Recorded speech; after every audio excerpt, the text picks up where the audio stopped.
आगामी 25 तारीख को प्रधानमंत्री नरेंद्र मोदी की जनसभा की तैयारियों को जांचने के लिए आज यहाँ पर राजेंद्र राठौड़ साहब और भजन लाल जी यहाँ मौजूद है। जानेंगे उनसे क्या कुछ तैयारियां चल रही हैं। सर, क्या तैयारी? परिवर्तन संकल्प यात्रा का समापन है। 25 तारीख को दुनिया के सबसे लोकप्रिय नेता यहाँ पधारेंगे। आप देख रहे हैं जयपुर राजधानी से दूर इस स्थान पर वो लोग आएंगे जो भारतीय जनता पार्टी के कमिटेड कार्यकर्ता हैं। हर बूथ से लोग आएंगे, हर बूथ से दो साधनों से लोग यहाँ चल कर आएंगे। संकल्प लेंगे इस सरकार को उखाड़ फेंकने का। अब तक की सबसे बड़ी सभा होगी। आप देख रहे हैं अब तक का सबसे बड़ा मंडप सजकर तैयार है और ये सभा ऐतिहासिक सभा होगी और कांग्रेस के ताबूत में आखिरी कील होगी। सर, पहली बार महिलाओं को इस पूरी जिम्मेदारी को संभालने की बागडोर उनके हाथ में दी है। किस प्रकार से देखते हो? और अभी हाल ही में महिला बिल भी पास हुआ है। देखिए, इस पूरी सभा की व्यवस्था के लिए हमारी सभी महिलाएं हैं, प्रमुख महिलाएं सभी वो संभालेंगी।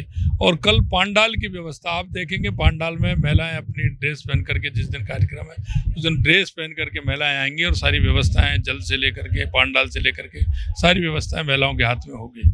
माननीय प्रधानमंत्री नरेंद्र मोदी जी के नेतृत्व में इस 50% आबादी को पहली बार सम्मान देने का काम किया है और 33% आरक्षण बिल पास हुआ है।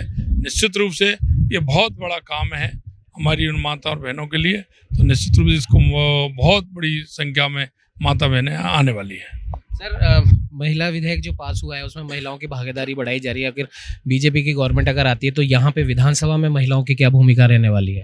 देखिए, महिलाओं के लिए ये बिल, महिलाओं के आरक्षण की बात की चर्चा हम बरसों से सुनते आ रहे हैं। इससे पहले सरकारों ने एक झुंझुना पकड़ाने का काम किया। पहली बार लोकसभा में और आज राज्यसभा में सर्वसम्मति से पारित हो रहा है। परिसीमन का के बाद ये लागू होगा और निश्चित तौर पर जब सत्ता के अंदर भागीदारिता बढ़ेगी, विधानसभा लोकसभा में भागीदारिता बढ़ेगी तो महिला के संवर्धन का, महिला सशक्तिकरण का इससे अनुपम कोई उदाहरण हो नहीं सकता। और जब ये अवधारणा है तो इस बार आप देखेंगे कि चुनाव में और चुनाव के बाद भी महिलाओं की भागीदारिता अधिक होगी। एक आखिरी सवाल है, राहुल गांधी जी की जो सभा हो रही है 23 तारीख को, उस जो मैदान था वहां पर एक स्वदेशी का एक मेला लगने वाला था जो जुलाई में सारे पैसे वगैरह भी जमा हो गए थे, लेकिन राहुल जी की सभा के कारण उसे कैंसिल कर दिया गया। देखिए, कांग्रेस की ये नीति रही है, फितरत रही है कि इस तरह के कोई सामाजिक कार्यक्रम जो होते हैं उनको उनकी परवाह नहीं होती, उन पर वो ध्यान नहीं देते हैं। अगर वो ध्यान देते हैं तो ऐसी स्थिति उनकी नहीं होती। जैसा कि मैंने कहा कि जो पार्टी पंचायत से लेकर पार्लियामेंट तक थी उसकी नीयत में खोट है, उसकी नीति ठीक नहीं है, इसलिए वो जनता के इन कामों पर ध्यान नहीं देते हैं। वो सिर्फ अपना एजेंडा होता है जो सिर्फ स्वार्थ का होता है, वो सिर्फ भ्रष्टाचार का होता है, उस पर कांग्रेस काम करती है। हमारे साथ भजन लाल जी और राजेंद्र राठौड़ साहब जो कि प्रधानमंत्री नरेंद्र मोदी की इस विशाल जनसभा की जो तैयारियां हैं उनका जायजा लेने आए थे।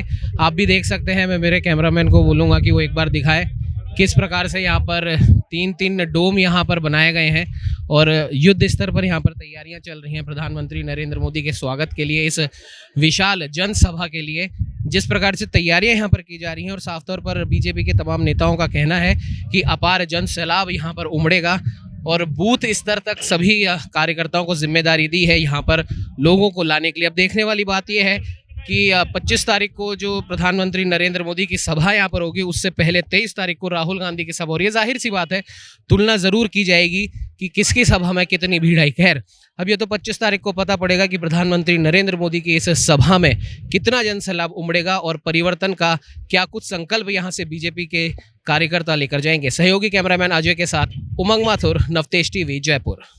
देश और दुनिया की हर बड़ी खबर के लिए सब्सक्राइब करें नवतेज टीवी और पल पल के अपडेट्स के लिए बेल आइकन को दबाना ना भूलें, क्योंकि आपकी खबरों का भरोसेमंद साथी है नवतेज टीवी।